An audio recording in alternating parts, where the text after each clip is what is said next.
আজকে বানাবো chicken cutlet. চিকেনগুলোকে আমি মিক্সিতে করে ঘুরিয়ে নিয়েছি, একদম কিমা করে নিয়েছি। আদা বাটা হাফ চামচ, রসুন বাটা হাফ চামচ, পেঁয়াজ কুচি, লঙ্কা কুচি,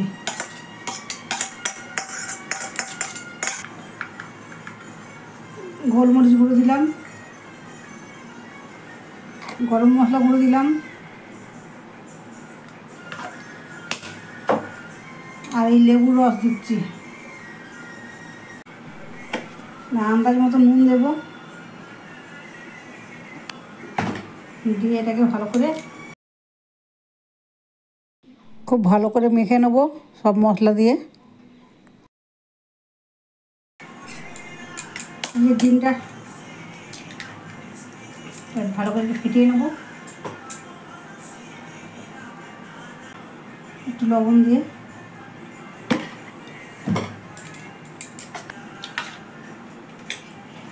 এটার মধ্যে আমি একটুখানি দেবো,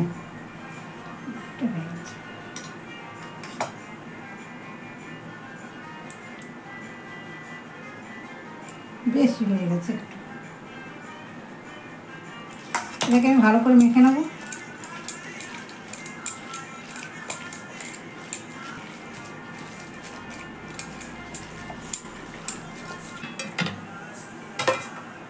ফ্রিজে রেখে আসবো। এই যে আমি বিস্কুটের গুঁড়ো রেখেছি, এর মধ্যে করে চুপিয়ে চুপিয়ে কাটলেটগুলো আমি ভাজবো। 20 মিনিটের মতো আমি ফ্রিজে রেখেছিলাম চিকেন কিমাটা। হাতে একটু তেল মাখিয়ে নিলাম, কাটলেটগুলো বানাবো।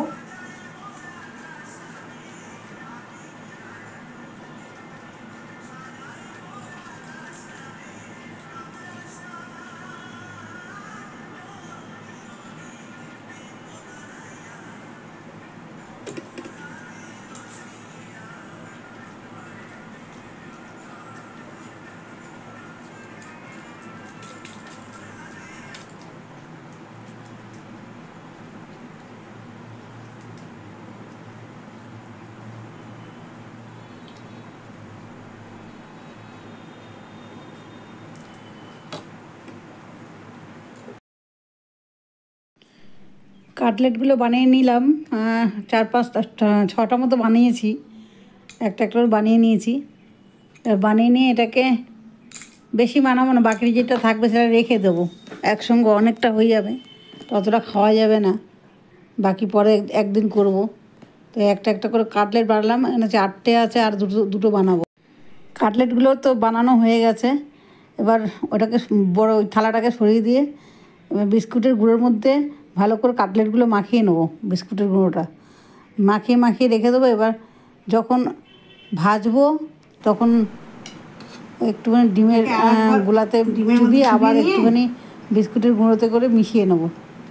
দুবার কোট করতে হবে।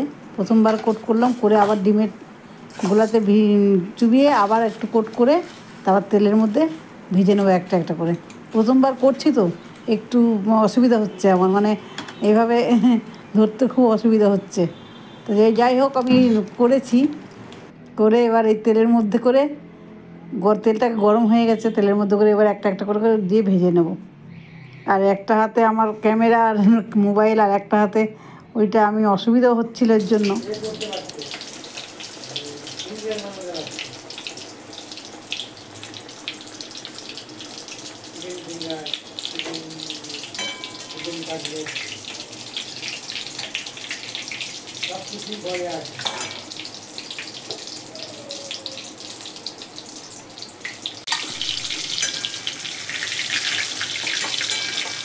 এটা হয়ে গেছে।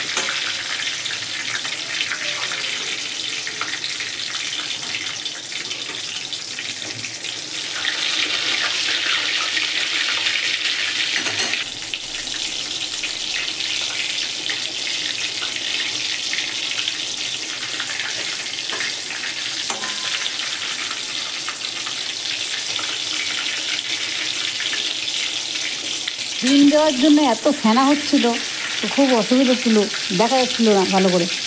এটা ভাজা হয়ে গেছে, তুলে রাখলাম। 2 পিস হয়ে গেছে, আর বাকি আছে 4 পিস বাকি আছে। আর ওগুলো একটা একটা করে এরকম ডিমের গুঁড়ায় চুবিয়ে আর বিস্কুটের গুঁড়ো মাখিয়ে, ওগুলো আগে তো বিস্কুটের গুঁড়ো মাখানো আছে, মাখিয়ে রেখেছিলাম। আর আবার ডিমের গুঁড়োয় চুবিয়ে আবার একটু বিস্কুটের গুঁড়ো মাখিয়ে নিতে হবে। মাখিয়ে নিয়ে আবার আমি ভাজবো। কারণ আমার হাতে, একটা হাতে ক্যামেরা মোবাইল আর একটা হাতে এভাবে খুব অসুবিধা হচ্ছে, ভালো করে ভিডিওটা করতেও পারছি না। তো এইভাবে একটা একটা করে ভেজে নিচ্ছি। রান্নাঘরটা আসলে খুব ছোটো, তো ক্যামেরাটা রাখবো যে কোথাও একটা রাখার জায়গা নেই, সে কারণে আমাকে হাতে ধরে ধরেই করতে হয় ভিডিওটা। তা আমার এই প্রথমবার এত সুন্দর বানানো হয়েছে, আমি ভাবতে পারিনি এত সুন্দর খেতে লাগবে, এত সুন্দর খেতে হয়েছে। আমি এগুলো খুব একটা পছন্দ করি না, আমি খাই না। আমাদের ঘরে আনতো, ছেলে খেত, আমার কর্তা খেত, কিন্তু আমি খেতাম না, আমার একেবারেই ভালো লাগতো না, আমার ঠিক পোষায় না এগুলো। কিন্তু কী মনে হলো একটুখানি, কতটা মাংস পড়ে রয়েছে, তো আমি অনেক দিন ধরে ভাবছি কী করে মোমো করবার জন্য রেখে দিয়েছিলাম। মোমো করতে অনেক খাটনি, তা সেই কারণে আর মোমো ওই যে ময়দার ওইটা মুড়তে আমার খুব অসুবিধা হয়, জন্য আর করবো করে করাও হয় না খাটনির ভয়ে। তা আজকে ভাবলাম যে না, কাটলেটটা খুব সহজ দেখলাম ইউটিউবে, মোড় থেকে তাড়াতাড়ি হয়ে যাবে, তাই ভাবলাম কাটলেটটাই বানিয়ে নিই। বানিয়ে আমি খুব খুশি, কারণ আমি মানে এত সুন্দর বানিয়েছি। আর একবার যদি রান্নাটা করে যদি সাকসেস হয়, মানে খেতে ভালো হয় না, বিশ্বাসটা আরও বেড়ে যায়, কনফিডেন্সটা আরও বেড়ে যায়, তখন বানাতেও আবারও বানাতে ইচ্ছা করে। তা আমি এইবার বানিয়েছি, আমার এত ভালো হয়েছে, এত ভালো টেস্ট হয়েছে, এত সুন্দর হয়েছে খেতে, তা আমি আবারও বানাবো। কাটলেটটা বানানো হয়ে গেছে, কর্তাকে খেতে দিয়েছি। চলো, দারুণ হয়েছে বানানো, খাওয়াটাও খুব ভালো হয়েছে।